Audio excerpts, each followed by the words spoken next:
is I don't have a voice anymore. Because of everybody in this room, if I'm your congressman, there's only one person that's going to be in this room who doesn't have a vote, and that's me. Because I lose my personal vote. Because I'm not there for myself. Because I'm there for everybody else. So I don't get to vote how I feel. That's not my job. And if the constituents want to vote a way that I don't like, tough. I got to vote your way. And as soon as I don't like it anymore, then it's time for me to go.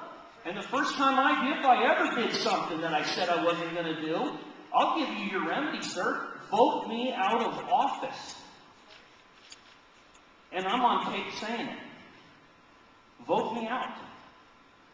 I can say that with confidence because I know that day is not going to come. That's how I know I can say it. I don't have a record. I don't have a legislative record. But I have a long record of not being bullied.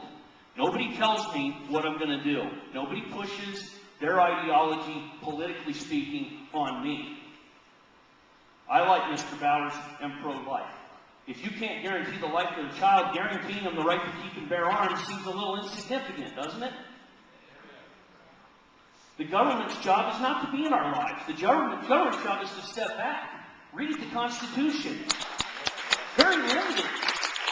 Very limited government. The idea of the Constitution was to set up a strong federal government in certain areas, most notably common defense.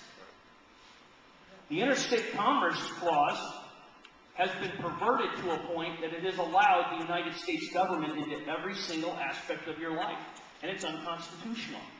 And I'll be the first one who stands in Washington and says it. I was finally happy to hear that somebody finally said it's unconstitutional. Finally was a representative who said the health care bill is unconstitutional. I've been saying it for 5 months now, but I don't have a vote in Washington. And it is unconstitutional because the federal government cannot force the American people to buy something that they're selling. They're not allowed to do that. And I know that. And I have a higher authority than this room.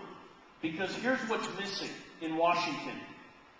Across the river from where the people in Washington work, if you've never been to Washington, D.C., is Arlington National Cemetery. It's across the river. Congress stood up and took an oath to uphold and defend the Constitution of the United States against all enemies, foreign and domestic. It's the same oath that those men and women who are in the ground with all those headstones, that's their oath too. And they believed in it so seriously that they made the ultimate sacrifice, which was to give their life to preserve the Constitution of the United States and the American way of living.